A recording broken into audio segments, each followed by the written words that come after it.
Yeah, the man who became on 9/11/2001 America's mayor, Rudy Giuliani, joins us now here at this plaza. Mr. Mayor, this is now a place of peace, of reflection.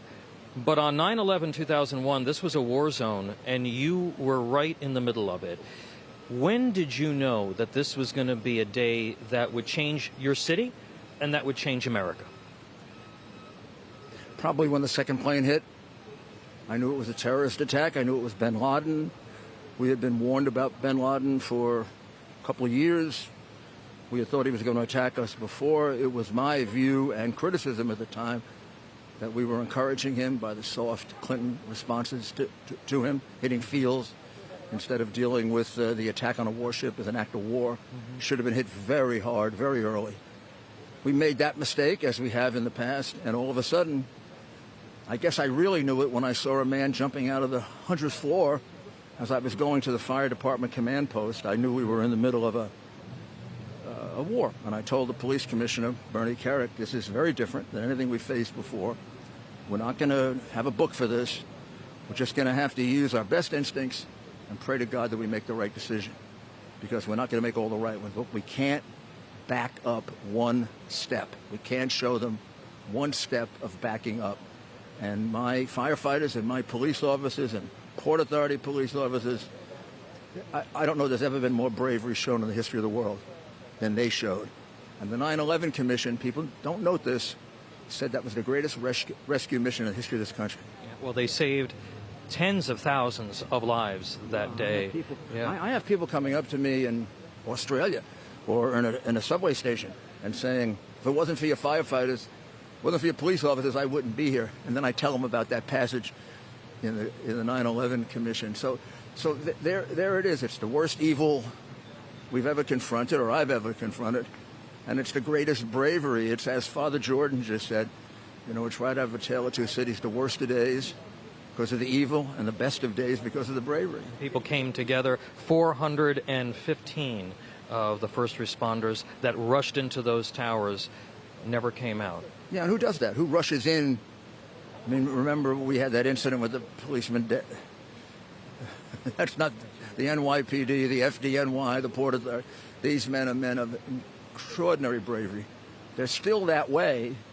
And my great hurt today is that we face the same risk now. I mean, Biden put us right back where we were by giving up Afghanistan, by evacuating like a coward, by allowing Americans to die, and worst of all, giving them $85 billion worth of arms and a modern air base 400 miles from China. What was he thinking? Well, he wasn't thinking, and things are now more dangerous because they are training to come here and kill us. How you could do that, someday somebody will explain that to me. But it probably was one of the worst decisions that an American president ever made, endangering the very people that were attacked on September 11th. Mr. Mayor, in the weeks that followed and the months that followed, you went to hundreds of funerals. You were there to console hundreds of families, thousands of families. How did you stay so strong for so many people? Because I knew I had to. You have to remain strong. If the leader doesn't remain strong, if the leader becomes tentative, if the leader hides in a basement, if the leader hesitates, if the leader changes direction all the time, then people become frightened and afraid. You've got to set your course, and you've got to move forward, and you got to pray to God for help, and you can't be afraid of what's going to happen to you. What's the worst thing that happens to you? God will take care of that. Mr. Mayor, one last question for you. A lot of people say it's been 21 years. Why is it still relevant? What is that lesson?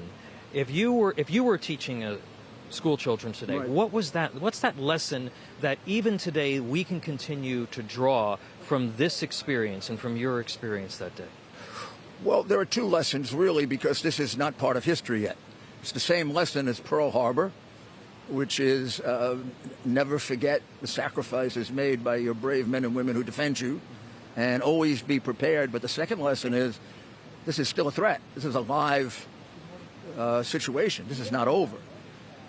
Pearl Harbor has been consigned to history. Japan, the other countries are our friends. The Islamic terrorists still seek to come back here. Just read the Wall Street Journal 2 days ago. They're training more than ever in Afghanistan. And they got a great donation of $85 billion in arms by Joseph Biden. All right, Mr. Mayor, we appreciate you taking the time to be with us. America's Mayor, Rudy Giuliani. And now back to you in the studio.